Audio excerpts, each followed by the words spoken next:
I do have a studio guest with me today as we talk about something that's very relevant today and personally is a bit out of control. We think we are talking about rescue dogs, in particular rescue pit bulls. We're talking about rehoming, recaring, rescuing, more importantly.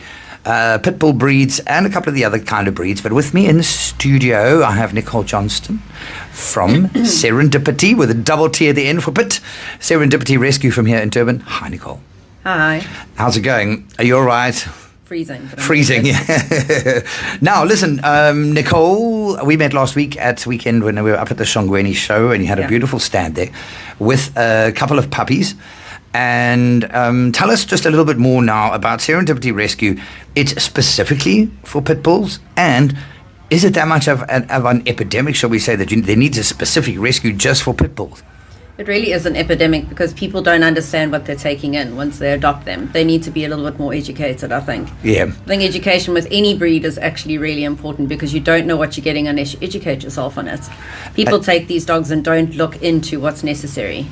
So when you say they take these dogs, they have specific needs, more Very so, specific needs. such as? They're working breeds, so they need a lot of mental exercise more than even physical exercise. Oh. You get brain games for dogs. I think that they are very, very important. Yeah.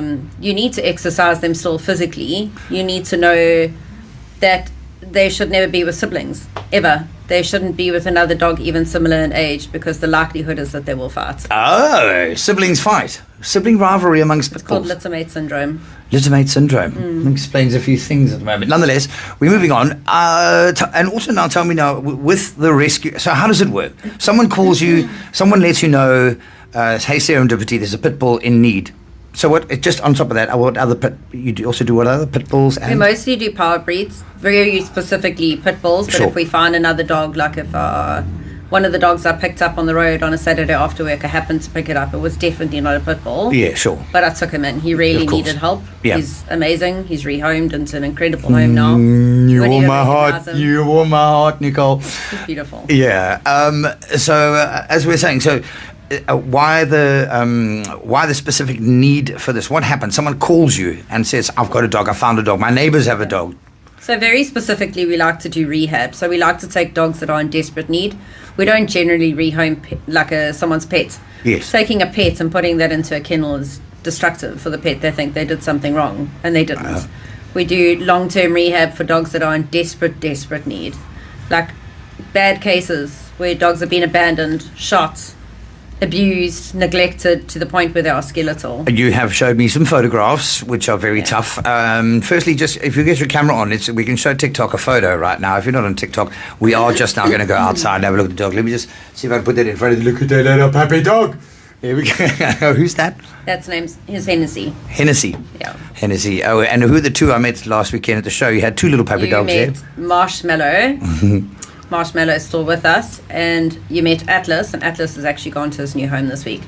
So how long is this process? I mean, it depends on what sort of condition the dog is in, right? I mean, one of those ones you showed me, that was Fawn, right? So we showed you Fawn, and I showed you Dustin. Dustin was a very long rehab. And how do they get into that condition? How do people neglect a dog so badly? How? I really don't understand it myself. There it is out in the garden, in the cold, in the rain, dying, thin, skinny, full of skirt, and they just leave it. They do. Or they dump it on the side of the road. They're just over it. I'd like to stab them in the eye with a frozen carrot. These people, what are they doing with pets? So Nicole, now which is the worst case you've had? Dustin is one of the worst. Dustin, when you say the worst, what kind of condition was he in? Completely skeletal. He had cancer. He had a lot of arthritis. Very, very bad. But he couldn't even walk. I had to physically carry him into the vet on the first day, and he took a couple of months to rehab. He's living in the most unbelievable home. So he's cool. He's amazing. Obsessed with teddy bears. Jabari was quite bad. Abandoned in a home, living in his own mess for who knows how long. We had to refeed him, so we had to teach his stomach to retake food and understand what food was. Yeah. He was shot. He still has the bullets in, and the vet said it's not advisable to take the bullet out.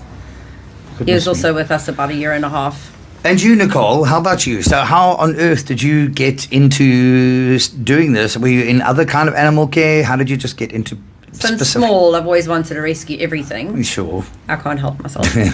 But a couple of years ago, I tried to help another organisation, and I felt like that was where I was drawn. I liked the breed that they were rescuing. Sure. And then we decided to start our own. We've just had our 8-year anniversary. 8 years. So we Do you know started- off the top of your head how many dogs you've rescued and rehomed? No idea. We often That's a will lot. say to people, please send us pictures or videos and tag yourselves in dogs that you've taken from Yeah. us and show us how they're doing, you know? We Yeah. like to see our dogs and how they're doing a couple of years later even. So then what is your average day? I mean, I know you also have a pretty much full-time job, some of it from home, from somewhere else. Like the rest of your time is just all dog-orientated? Pretty much. Every Sunday I'm at the kennels with my dogs because they need to feel like they're at home. So we Yeah. take them treats and toys and anything sponsored. We Yeah. take it up there every Sunday and we spoil our dogs every Sunday. And when we can afford to, we choose a dog and we take it on a date. So where is Serendipity actually based? We kennel in Shangweni at a Okay. rehab kennel where someone used to be a full-time rehab kennel. We Right. pay for the kennels. And the lady will look after our dogs and help us with the dogs. Any vet care we need, we take them to the vets that assist us. So we were talking about that just Yeah. now, just before we got on. There are vets that are very helpful to you. You've got Amazing. dedicated vets that do a lot. I know a lot of vets must be exhausted with injured animals and stuff like that, asking to be working for free. How does it go with these dogs? Because those dog bills, their We bills still must pay. be astronomical. Sure. We still pay. We just get a reduced rate at certain vets, and some vets are a little bit more generous. And every now and then, when they can help us, they Yep. help us at a even more reduced rate. How do you pay? How are you fundraising? How does that So work? we are a registered PBO, so we can give anybody a Section 18A if they donate to us and they request an MPO certificate. Yep. We also are registered MPC, so a non-profit company. So we sell merchandise that we actually brand.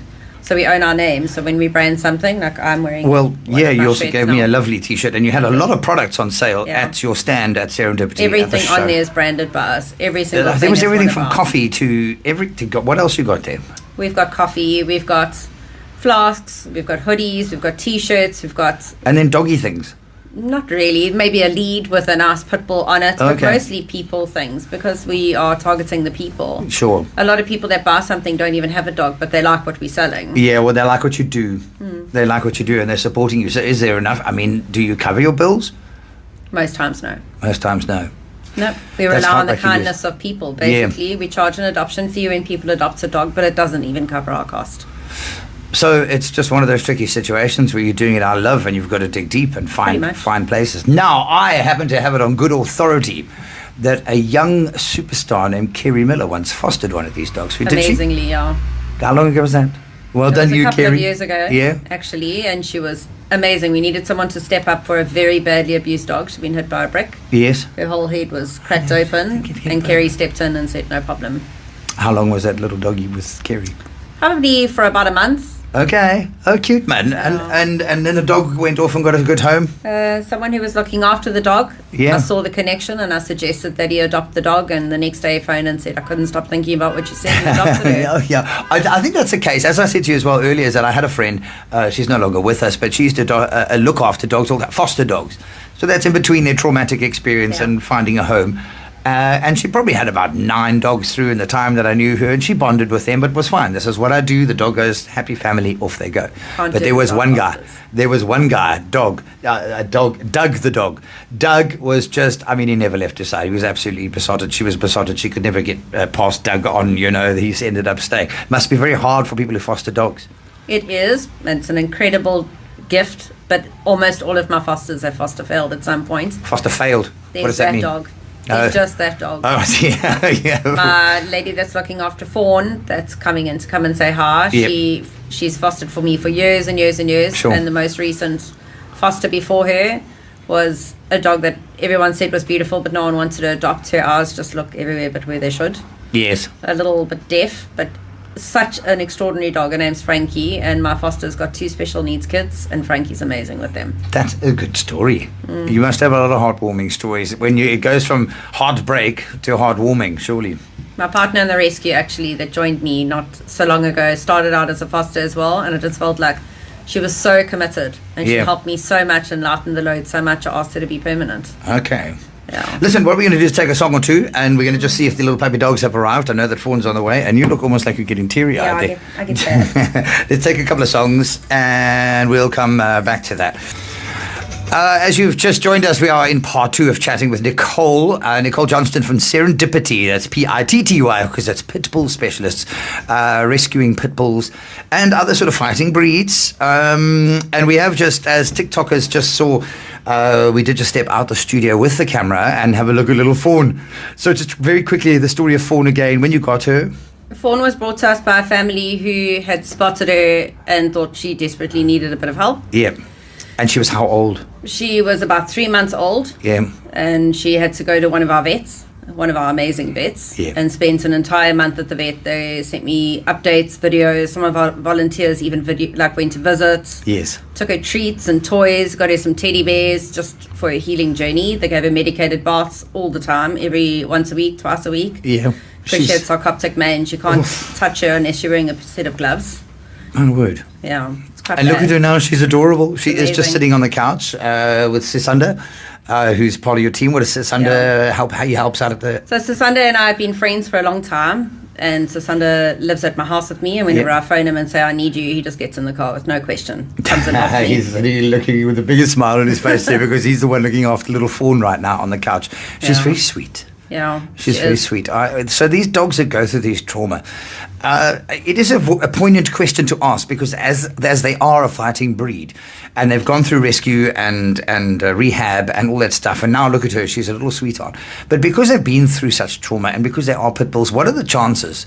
When they get adopted by a family with little children, are people reticent? Are they nervous to take a pit bull in that's had a history of abuse? So they can be. But our job as a rescue is to spend enough time trying to look after the dog first and look for triggers. If we spot a trigger, we make it very clear in the profile of the dog what we are looking for. Sometimes people question us. They say, we don't agree with what you're saying, but it's not up to someone else. It's up to us to be responsible. You know the dogs. You exactly. We try to spend enough time testing the dog. We don't take a dog and immediately home it generally. Yeah. We like to know the temperament of the dog first. So if it means spending more money on a kennel fee, so be it.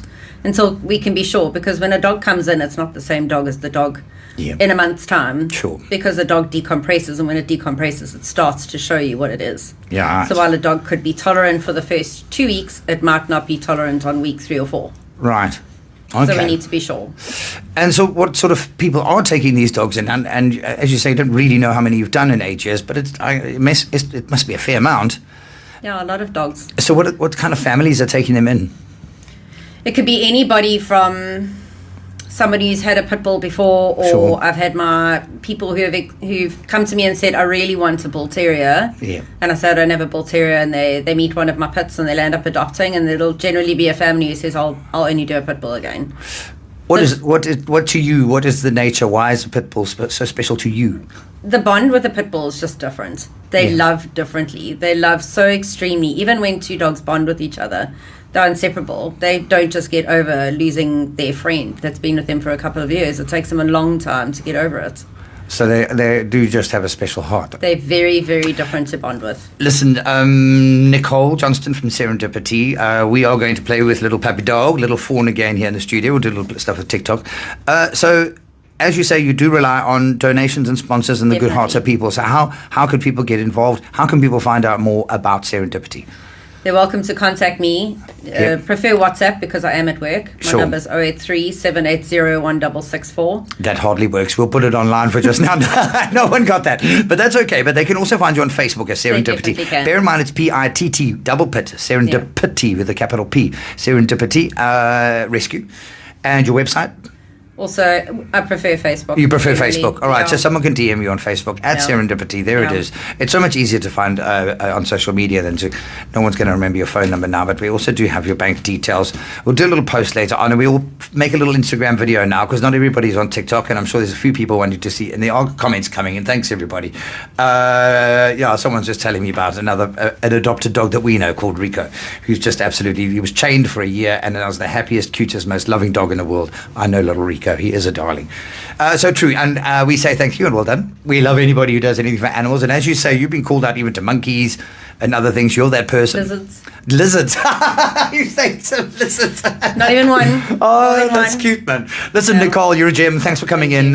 We salute your work. It's always good when we meet someone who loves animals, and we love having you in the studio. So good luck at SerendiPitty. And thanks for bringing little Fawn in. We'll show you a little bit more on Instagram later on.